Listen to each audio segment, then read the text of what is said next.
पूरी दुनिया में फ़लस्तीनी अवाम के साथ इजहार यकजहती हुआ। इसराइल ने दरिंदगी का मुजाहरा किया, कत्ले आम किया, बमबारी की, इमारतों को गिराया, मीडिया हाउसेस पे हमला किया, बच्चों को शहीद किया।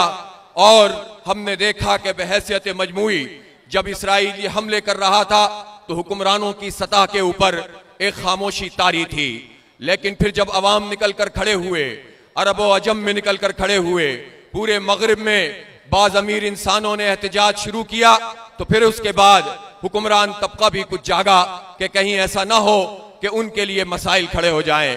मेरे भाई और दोस्तों, जो मस्जिद अक्सा है, बैतुल मक़दिस है, वो सहूनियों के कब्जे में है, और जब तक वो सहूनियों के कब्जे में है उनके खिलाफ जिहाद करना पूरी उम्मत मुस्लिमा का फर्ज है। ये हम सब के ऊपर वाजिब है कि हम उन मजलूम फ़लस्तीनियों के लिए निकल कर खड़े हों जो रोज इसराइली दहशतगर्दी का शिकार होते हैं।